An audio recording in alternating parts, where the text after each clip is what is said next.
Thank you everyone for coming and for watching this. I'm very excited to be with you today to talk about the cultural transmission of Japanese martial arts to America and what media reports.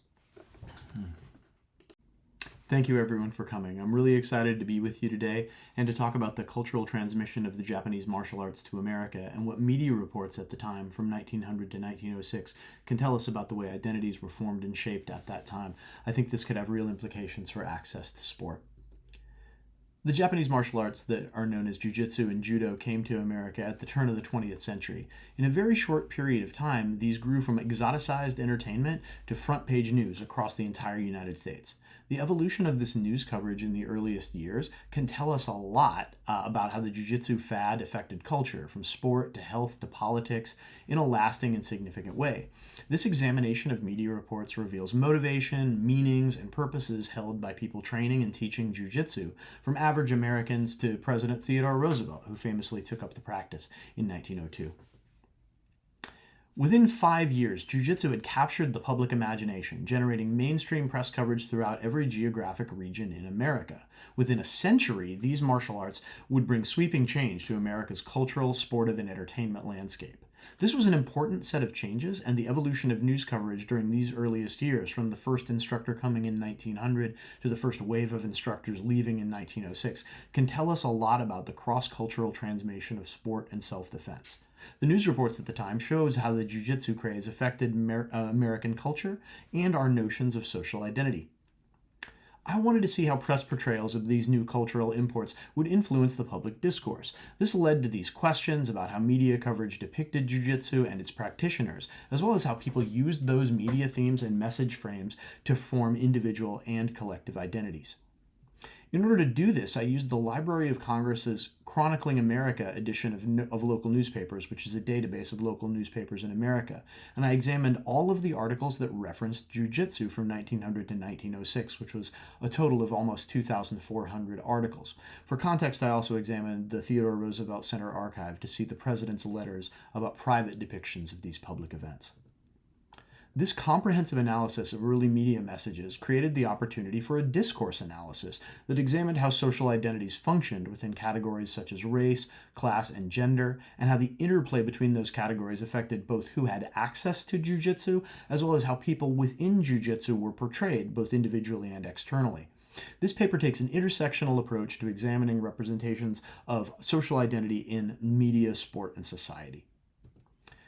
The transmission of jiu-jitsu to America has had a profound effect on American culture as well as global culture. What we watch, how we spend our time, and how we train our bodies are rooted in this era, as well as the launch of the multi-billion-dollar industry that we now know as mixed martial arts. And yet it started as a pursuit largely for elites with limited access for average people. The story of how we got here today starts at the turn of the 20th century when a policeman from Pennsylvania returned home after spending some years in Japan. The first jiu-jitsu instructor in America was John J. O'Brien. Although the art is undoubtedly Japanese, the man who introduced it to the United States was an American. O'Brien had spent 4 years as a police constable in Nagasaki, Japan from 1895 to about 1899, and when he returned home in the subsequent year, he began teaching, doing public demonstrations, and trying to get media coverage for this art, with some very limited success at first. In 1901, O'Brien wrote a series of illustrated jiu-jitsu lessons columns for the New York World newspaper, using his experience in Nagasaki as a credential. These covered scenarios such as when a brawler attacks you, when someone tries to steal your purse, or when someone tries to break into your house. All of these themes were consistent in many of the stories of the period, which are lessons framing the art in terms of self-defense against street crime and property crime. In 1902, President Theodore Roosevelt started training, and that would give O'Brien the media coverage that he was seeking. The New York World published this story, How the President is Taught Jiu-Jitsu, which framed O'Brien as a famous expert in the martial art that was teaching President Roosevelt the exact same course he had taught to New York World readers in the past year. The president's main interest in jiu-jitsu was portrayed as a desire for self-defense, and this was consistent during the period as well, although it would expand. He wanted to continue, the newspapers said, his pursuit of what he called the strenuous life. This was cast in gendered terms and often celebrated Roosevelt's interest in the manly arts. It wasn't just the New York World that was interested, however. Coverage of jiu-jitsu more than doubled from 1901 to 1902 and 1903, but it was in 1904 when it really took off, for reasons we'll expand upon in just a moment. But suddenly, after a couple of years of trying, O'Brien's efforts to get media coverage had suddenly exploded, and jiu-jitsu went from being an arcane martial art that was a niche pursuit and a mysterious combative practice was suddenly front-page news all across the country. Jiu-jitsu performances and challenge matches suddenly began regularly being found in sports sections. On the front page of newspapers, cartoons and even poems about jiu-jitsu became commonplace, and although coverage more than doubled in 1902, it exponentially increased in 1904 and 1905 for reasons both within the art itself and for external reasons as well. A huge part of that was when Roosevelt started training with Yoshiaki Yamashita. He's a legend of Kodokan Judo. While O'Brien had lived in Japan and had trained jiu-jitsu for a few years, Yamashita was one of the four most prominent members of what was the most prominent and well-respected martial arts school probably in the world at that time. As this article from the Washington Post, or the Washington Times shows, reporters framed this in terms of authenticity. He's training jiu-jitsu, and this time it's the real thing. This time Yamashita, who was a Japanese national, showed him what jiu-jitsu really is. In this case, his Asian identity was referred to as a credential.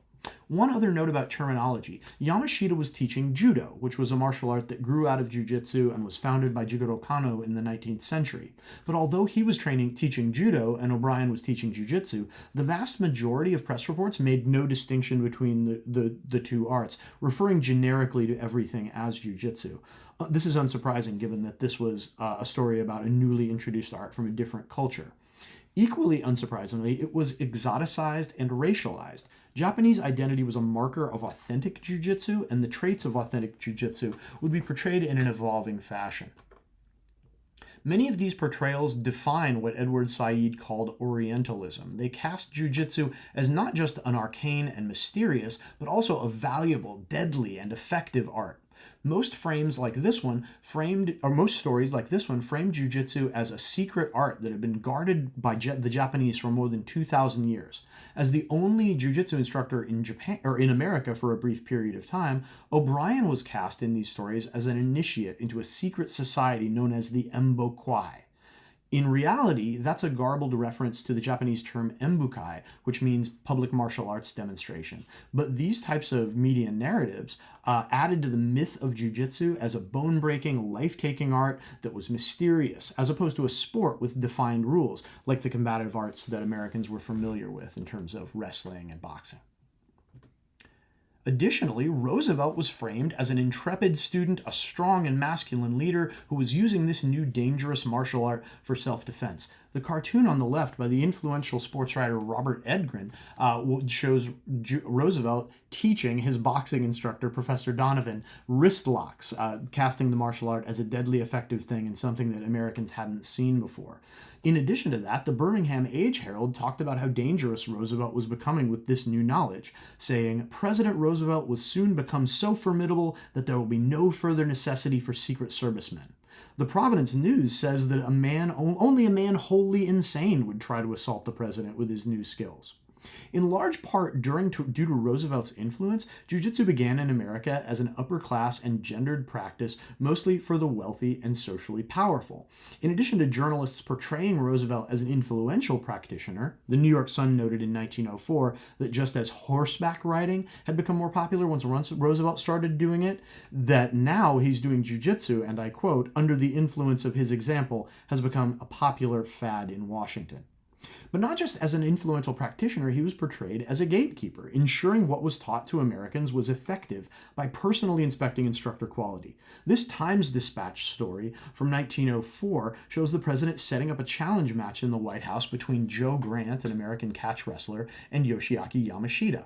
By all media accounts, as well as private accounts, this was an encounter that Yamashita dominated. Grant was thrown, reported the Times Dispatch, sustaining a painful muscular strain, and that convinced the president, who Roosevelt also sparred with Yamashita himself. The president made a personal test of the art at the White House, according to the Evening Star. He was astonished at the outcome. The president is a powerful man and heavy, but he could not stay a minute with the Japanese exponent of jiu-jitsu. That sent him thinking, and he induced Captain Brownson to try it at Annapolis. If he, the president, was defeated so easily, then our sailors should by all means learn the art. Yamashita was then employed to teach judo, which was called jiu-jitsu in the press, at the U.S. Naval Academy. This was an important shift with consequences. This is where we start to see the intersections of race and gender interplay. Newspapers at the time posed really contradictory images of Asian and Asian American masculinities. Sometimes Asian men were portrayed as feminine or weak or even asexual. Katsugumi Higashi, who's one of the prominent jiu-jitsu competitive practitioners at the time, often won despite having muscles that were as soft as a woman's. But Asian men were also sometimes depicted as hypermasculine, especially in early portrayals of jiu-jitsu. And it should be unsurprising that these same contradictions are present whether we're talking about the sport or not, but especially within the world of martial arts. Here's an example from one of Yamashita's demonstrations at the White House, where the art and its practitioners were characterized in racialized and gendered terms. In this story, Yamashita is a man who is able to conquer a larger amount of manhood, in this case, by being a smaller practitioner who easily dominated Navy Secretary Paul Morton's 6 feet of manhood. So at first, race and class intersect in this way. The Japanese martial arts are portrayed as being for the genteel upper classes and were largely masculine coded. When we combine these things with the manly arts framing that many newspapers used, a picture begins to emerge that the identities associated with jiu-jitsu are elite, they are property owning because you have to be able to defend yourself and defend your property, and they are masculinized. People who had the need to fight, people who had property to defend from street crime were portrayed as the ones that needed and practiced the martial arts. This was the general theme at first, but over the ensuing 24 to 48 months, that would expand significantly. And it started with the expanding press coverage that was about to happen. As knowledge of the art was socialized, the identities with access to it broadened beyond upper-class men. And that started with women, particularly upper-class women. As interest in jiu-jitsu swelled, upper-class women took up the practice, with the president's daughter, Alice, maybe being the first one to try it. But across the country, there were tons of women, socialites, but also average people, who faced street harassment by so-called mashers, and they were using jiu-jitsu to defend themselves in memorable and visually arresting ways. The journalist Nicola Greeley-Smith argued for publicly funded jiu-jitsu training in schools for women to stop street harassment from people like mashers. Dr. Wendy Rouse has traced the roots of the modern self-defense movement for women to this period. For these women, and for others like them, jiu-jitsu stayed true to its roots as a self-defense art. I want to talk about how that fits into notions of identity. And in order to do that, we have to talk about Fude Yamashita, the wife of Yoshiaki Yamashita, and a strong practitioner in her own right. While Yoshiaki Yamashita was teaching the president and performing public demonstrations, Fude Yamashita was teaching wealthy, powerful women from prominent families, not just Alice Roosevelt, but clients included Hallie Elkins, daughter of the Democratic vice presidential candidate, and Jesse Ames, whose father had been governor of Mississippi. And these were almost certainly the first jiu-jitsu or judo classes taught by a woman to women. Other prominent women practicing at the time were Isabella Stewart Gardner from Boston, who was a philanthropist, and Martha Blow Wadsworth, a Washington socialite. Dr. Diana Lucer has noted that women took up jiu-jitsu and judo because of the self-defense aspect, yes, but also because of the symbolic value these skills might have in campaigning for expanded rights and freedoms more broadly. Fude Yamashita, for example, also performed demonstrations in which she would throw much larger and stronger men. Dr. Lucer writes, martial arts displays have an inherently theatrical nature and could create a new form of politically charged performance. And sometimes these politically charged performances would happen even without intention. This is a prominent story that was widely reported in numerous papers, drawing from a trial where a young woman of Japanese descent, Misao Soga, was accosted on the street by a harasser. Soga threw that street harasser to the ground, not once but twice, and later pressed charges. But during the trial, when she was unable to effectively describe what she'd done to the man in the street during court proceedings, the arresting officer suggested she demonstrate on the courtroom interpreter. So he got thrown twice too, as you see in this memorable political cartoon. Journalists and public officials cheered this use of self-defense, and although this took place in New York, it was reported in dozens of newspapers around the country. In addition to Soga's gender and her size, reports called attention to her Japanese identity.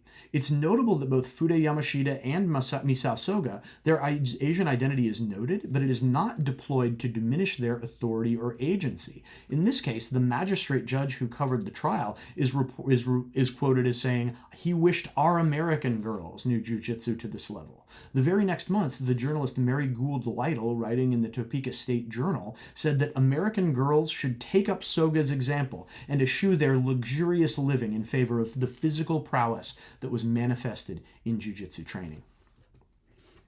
In late 1904 and early 1905, we start to see more people outside elite circles represented in jiu-jitsu, and it's striking how generally positive the portrayals of women using jiu-jitsu for self-defense from this period are. There are multiple unique and high-profile examples from geographies around the country participating in these portrayals of women defending themselves using jiu-jitsu.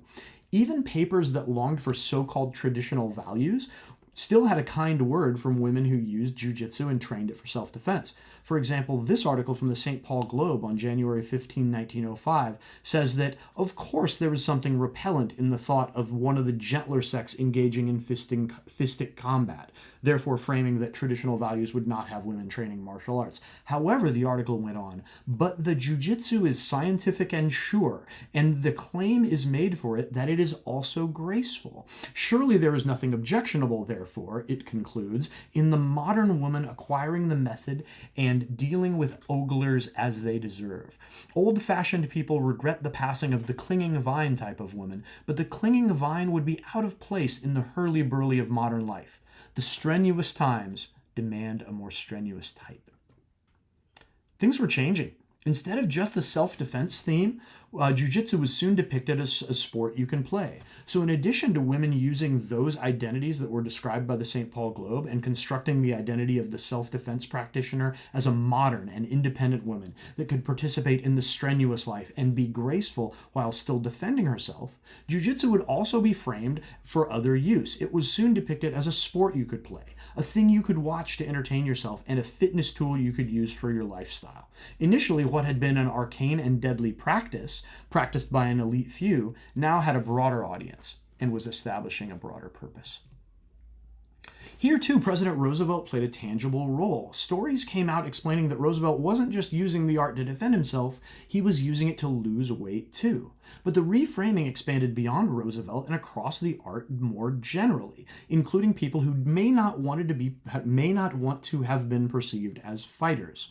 A wave of stories started using the physical culture frame in explaining how dancers, athletes, and average men and women wanting to stay in shape could employ this new practice. The Minneapolis Journal story seen here from November 1905 tells how the actor Miss May Bowley was an example of someone who used jiu-jitsu to keep in shape, to be strong and flexible, and help them dance without weariness. One other example, fashion pages began pushing jiu-jitsu as a path to, quote, feminine health and good looks. Despite the gender essentialism we see here, the coverage did seem to expand the social identities that could comfortably train jiu-jitsu and not be judged for it. Not everyone wanted to fight, but everyone could make themselves healthier as part of a modern, strenuous lifestyle. Everyone could also be a spectator.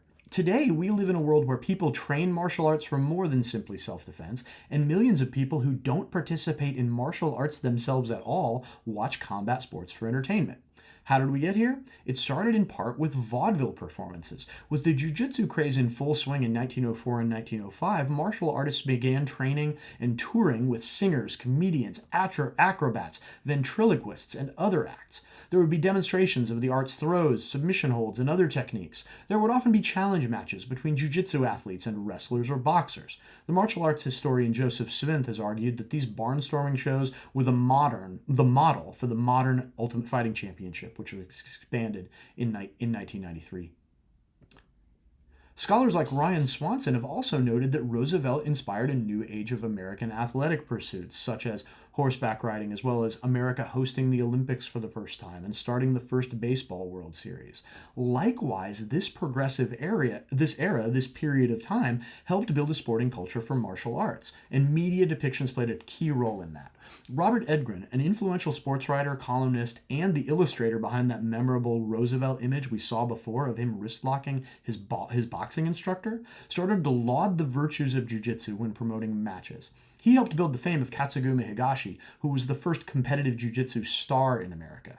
When high-profile matches were booked, Edgren would draw potential outcomes that speculated on how prominent sports figures would fare against each other, such as how Higashi might try to use jiu-jitsu against the boxing champion Jim Jeffries. This built a market for mixed art challenge matches, which were a staple of sports entertainment at the time. Sport is always about more than sport, though. And in 1905, we saw what may be the most powerful metaphor of all used in the media. When the smaller nation of Japan, the home of jiu-jitsu, defeated Russia in the Russo-Japanese War, much press coverage credited their victory literally and figuratively to jiu-jitsu. Walter Blackman, the cartoonist for the Birmingham Age Herald, drew this memorable piece on the right, which shows jiu-jitsu applied to win the war while the world watches, taking notes. For Edgren's part, he compared Japan's taking of the disputed city of Port Arthur bit by bit, quote, the same way a Japanese jiu-jitsu expert might defeat a giant, breaking bone after bone until his huge opponent became helpless. This is significant because by 1905, which is when all these previous stories appeared, the term jiu-jitsu was socialized enough to serve as an explanatory example in other stories that had nothing to do with martial arts or self-defense. This shows that writers and editors now had confidence the reader was familiar enough with jiu-jitsu, they would understand the use of the martial art as a metaphor for things like international diplomacy, or winning elections, or battling monopolies. Clearly, jiu-jitsu's appeal had broadened to include the general public. But broad appeal comes with consequences. Nativist forces that were already uncomfortable with the prominence of Japanese martial arts didn't want Yamashita teaching at the U.S. Naval Academy. They wanted an American wrestler in that position. Inevitably, jiu-jitsu representatives had lost some public challenge matches, and the nativists took the opportunity to advance their own rhetorical goals. After an ill-fated West Point demonstration in February 1905, where an older judo instructor named Tsunejiro Tomita was unable to throw young military cadets, news stories were now more likely to contain descriptors that were critical of jiu-jitsu. Instead of its techniques being called cruel or deadly, jiu-jitsu and its teachers were now more likely to be described in ethnocentric and even feminized terms. News reports declared it to be a dishonorable fighting art that relied on gimmicks and tricks. A representative piece from the New York Daily Tribune called jiu-jitsu unmanly, arguing that jiu-jitsu had a tendency to encourage trickery, and as such practice would naturally injure an adversary. This, the article concluded, is contrary to the nature of true sport. These claims organized social identities in a way that structured power in their favor, namely that wrestlers were Americans who believed in fair play, constructing an identity of fairness in sport. Influential newspapers used this to begin making the explicit case that wrestling should take the place of jiu-jitsu at the U.S. Naval Academy. Newspapers began to declare jiu-jitsu a busted boom, and despite Roosevelt's efforts, writing a letter to the naval secretary to try to save jiu-jitsu, he was only able to win a reprieve for one semester. Yamashita announced in spring 1906 that he would return to Japan. The ensuing few months would see the closing of what we would call the first wave of jiu-jitsu and judo in America. Instead of a widely accessed practice, the Japanese martial arts would return for a while to being mostly something immigrants and their children did, until jiu-jitsu returned to America toward the end of the century. What does this tell us? Two aspects of social identity that are apparent from media depictions. First, there were certain social identities that were immediately discursively welcomed. And second, among the groups that cleared those barriers and participated in jiu-jitsu, they were discursively defined and identified with common media themes. During this period, the social identities that were welcomed to access jiu-jitsu were narrow at first. Upper-class men came first, then upper-class women, and eventually broader access across other social identities. Practitioners also constructed and negotiated social identities around the intersections of race, class, and gender. To name one example, Yamashita was clear that his art of judo was not for low-class fighting events and public demonstrations, but for men and women of genteel character. This was not the case for many jiu-jitsu teachers and practitioners, such as O'Brien and Higashi, who had no problem taking part and profiting from the newfound sporting market for their services. Some of this was cultural, and some of this was created by internal distinctions made within the martial arts themselves. Judo founder Jigoro Kano opposed professional fighting and public demonstration for profit. In terms of gender, though, there was a surprising lack of discursive resistance to women training, and women like Misao Soga, pictured here, were even lionized as the girl who whipped a prize fighter. And indeed, most public discourse was wholly supportive during this period. This can be attributed to two factors in my view. First was the novelty of the martial art, and second, the fact that patriarchal societies tend to make self-defense the responsibility of the marginalized population to learn, as opposed to requiring social reform that would remove actual threats to marginalized communities. So when these stories came out about women throwing mashers and street harassers, media members could enjoy and amplify these thrilling underdog stories of tiny women that physically brutalized their assailants, without the thornier problem of taking on the reason why sexual harassment and assault continue to take place in the first place. Still, using the existing messages from news reports, women were able to discursively define themselves as modern, as independent, as participants in the strenuous life, and there was little effort in the press to masculinize those practitioners or to masculinize their efforts. That's not to say sexist messaging was not present then, or that it isn't present and is not arguably worse now. In fact, as a follow-up to this research, I want to study media depictions of combat sports athletes today, where gendered discourse is explicitly hostile to women in combat sports, as well as hostile to trans and non-binary athletes. I think the lessons from the last century, from 1900 to 1906, could provide valuable insights here. And on that note, I want to acknowledge some of the limits to this study. This research lays the groundwork for what I hope to be extensive studies of the transmission of martial arts throughout the world and the way the media portrayed those arts. This project is a survey of the literature from the period, and so as such, we can't go into as much detail and depth as I'd like about any of the social forces in place here. One hope I have for this work is that tracking identity formation at the genesis of martial arts can provide insight into access patterns. In the case of Jiu Jitsu, it was seen as an elite practice, practiced essentially for fighting before access broadened. And this is a common pattern we've seen in other martial arts, where it starts with the elites and then expands. But understanding whether this is a common pattern across cultures and across periods could have potential for understanding how to provide meaningful and equitable access to sport across populations on the front end. So to that extent, there's many directions for future research. Since the access pattern for jiu-jitsu in multiple locations began with elites before it broadened, it would be interesting to compare that to an outsider martial art, one that didn't start out with buy-in from socially powerful people. Capoeira in Brazil, as practiced by Afro-Caribbeans, is one potential example. Okinawan karate during Japanese colonialism could be another. In terms of another comparison, it would be helpful to do a comparative study of the same arts and the same time period in a different location. The United Kingdom, in particular, saw similar themes of Japanese martial artists like Sadakazu Uyanishi transmitting jiu-jitsu to people like Edith Garrett, who helped advance the cause of women's suffrage in the UK by using jiu-jitsu, and she was the subject of this Punch cartoon in 1910. It would be fascinating to compare images of pro-suffrage activists in America who trained jiu-jitsu and judo, and pro-suffrage activists who trained those arts in other nations, and the resulting identities that were constructed out of that. Other research could also go much more in depth about the race, class, and gender aspects of martial arts training. My hope is this survey of the early press reports provides a starting point and provides some inspiration. For now, though, I just want to say how grateful I am for your kind attention. Thank you so much for expanding my own particular community of practice, and I want to hear what you have to say, and I'm happy to answer any questions anyone has. Looking forward to engaging with y'all.